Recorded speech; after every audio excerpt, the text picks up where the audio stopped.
रवि अपने कस्टमर को छोड़ रहा होता है, तभी एक जादुई शक्ति उसे हवा में उड़ाने लगती है। उसे देखकर उसका ग्राहक भाग जाता है, पर वह जादुई शक्ति उसे उड़ाते उड़ाते बर्फीले स्थान पर ले आती है, जहाँ वह ठंड से ठिठुरते ठिठुरते मर जाता है। गुजरात में सुखदेव नाम का एक आदमी रहता था, जो बहुत ही साधारण परिवार से था। वह महीने के मुश्किल से 10 से 15,000 रुपये कमा पाता। उसने अपने जीवन को सुधारने के लिए हर मुमकिन प्रयास किया। स्कूलों में पढ़ाया, बच्चों को ट्यूशन्स पढ़ाई, कपड़े की दुकान पर काम किया, पर फिर भी वह अपने परिवार को एक अच्छा जीवन नहीं दे पा रहा था, क्योंकि सुखदेव की उम्मीदें बहुत बड़ी थी। वह बहुत अच्छा जीवन जीना चाहता था। तभी उसकी मुलाकात एक एजेंसी में काम करने वाले व्यक्ति से होती है। अच्छा, आप पढ़े लिखे हो और इतना पढ़ा लिखा होने के बाद भी आप महीने के 10-15 हजार कमा रहे हो। सच में इंडिया में पढ़े लिखे लोगों की कोई वैल्यू नहीं है।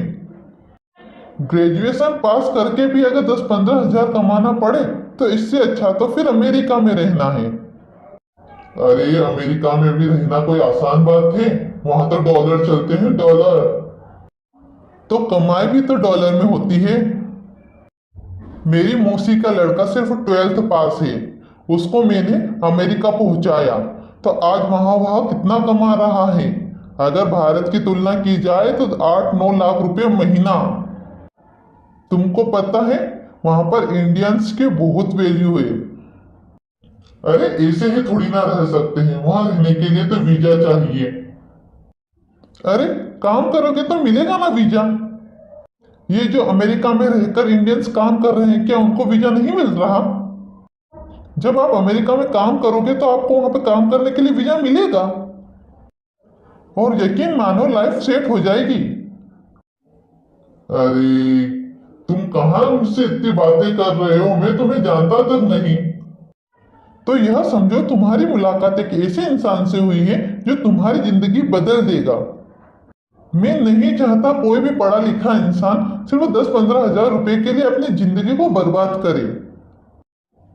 देखो, मैं एक ऐसी एजेंसी में काम करता हूं जो लोगों को यूएस आसानी से पहुंचा देती है, और खर्चा भी कुछ ज्यादा नहीं लगता। अगर तुम चाहो तो मैं तुम्हें भी पहुंचा सकता हूं। जितना तुम सारी जिंदगी कमाओगे उतना तो तुम वहां साल भर में कमा लोगे। अच्छा, कितना खर्चा आएगा? यही 40-50 लाख। 40-50 लाख, यह तो बहुत ज्यादा है। अमेरिका जाने के लिए यह रकम बहुत कम है। जब 8-10 लाख रुपया महीना कमाने लगोगे तो यह पैसा तो तुम एक साल में इकट्ठा कर लोगे, और उसके बाद जो कमाया वह तो तुम्हारा। देखो, मेरे पास इतने पैसे नहीं है, मैं तो जा रहा हूं अपना काम करने। सोच लो, जिंदगी में ऐसे मौके बार बार नहीं आते, बाद में फिर मुलाकात हो ना हो और सारी जिंदगी फिर पछताते रहो। सुखदेव यह सारी बातें अपनी पत्नी को बताता है। घर परिवार की परेशानियों से जूझती जानवी सोचती है कि हो सकता है एक बार अमेरिका जाने के बाद लाइफ सेट हो जाए। दोनों सोच विचार करके मन बनाते हैं। सुखदेव उस आदमी के नंबर पर फोन करके बात करता है, और वह कहता है कि 50 लाख रुपए उसे जमा कराने होंगे। दोनों की अकल पे जैसे पत्थर पड़ गया हो। सुखदेव के दादा की 2 एकड़ जमीन थी। दोनों उस जमीन की कीमत लगवा देते हैं। उन्हें तकरीबन 1 करोड़ रुपए मिलते हैं। वह 50 लाख रुपए उस एजेंसी के व्यक्ति को दे देते हैं, और वह दोनों अपने बच्चों के साथ खुशी खुशी फिर फ्लाइट में बैठते हैं। वह अपने परिवार के लिए एक ऐसी यात्रा पर निकलते हैं जो उनको कभी मंजिल तक ले ही नहीं जाती। आज मैं फ्लाइट में बैठी हूँ, मुझे बहुत अच्छा लग रहा है। मम्मा मुझे भी बहुत अच्छा लग रहा है। मैंने तो हमेशा सिर्फ आसमान में उड़ते हुए जहाज को देखा था, पर आज पहली बार हवाई जहाज में बैठा हूँ। सच में बहुत अच्छा लग रहा है। सभी की खुशियों का मानो कोई ठिकाना ही नहीं था। वहाँ उसे उस एजेंसी का दूसरा व्यक्ति मिलता है जो उन्हें यूएस की बॉर्डर तक छोड़ देता है। यह रहा आपका रास्ता, अब इसके आगे आपको अकेले जाना होगा। मतलब क्या? देखो, तुम लोगों ने जो पैसे दिए वह सिर्फ यहाँ तक आने के थे। इसके आगे जाने के लिए तुम्हें खुद सफर करना होगा। यहाँ से सीधे पैदल चलते रहो और आपको अमेरिका की बॉर्डर खुद से पार करनी होगी।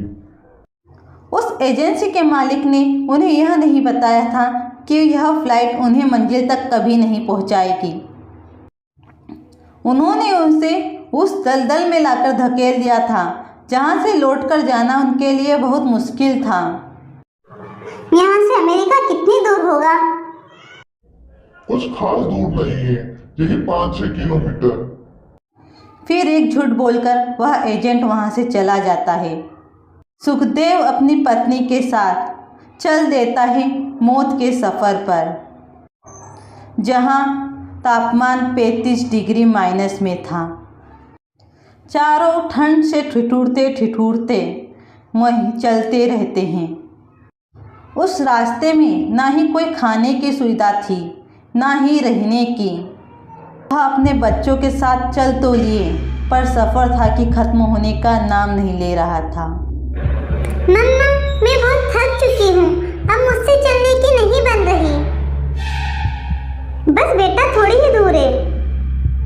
नहीं मम्मा, अब नहीं चला जाता। और तभी जाह्नवी को एक बर्फीला तूफान उठता हुआ दिखाई देता है, जो बहुत तेजी से उनकी तरफ बढ़ रहा होता है। जैसे तैसे कुछ दूरी तक वो चलते तो हैं, पर उस तूफान के आगे वह निकल नहीं पाते हैं।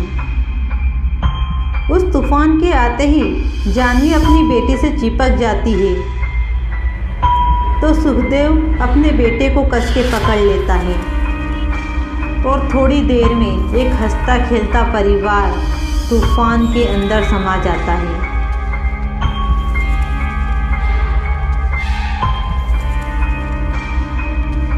और जिंदगी का एक गलत फैसला उनको मौत के मुंह पर ले आया।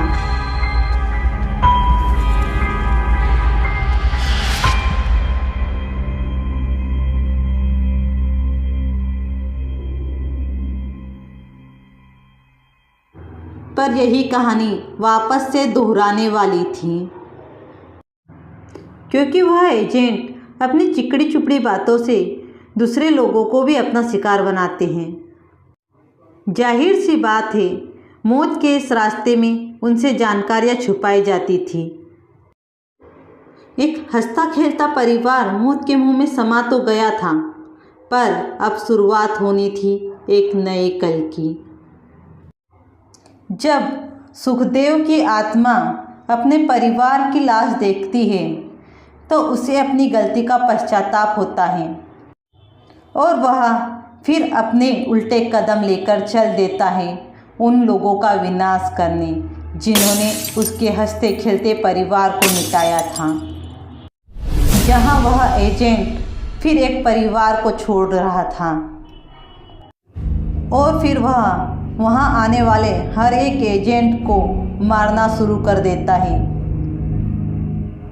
अब भी सुखदेव की आत्मा वहीं भटकती रहती है उन लोगों को मारने के लिए जो कुछ पैसों के लिए किसी की भी बलि दे देते हैं। अगर हमारी वीडियो अच्छी लगे तो प्लीज़ वीडियो को लाइक और चैनल को सब्सक्राइब करना मत भूलना।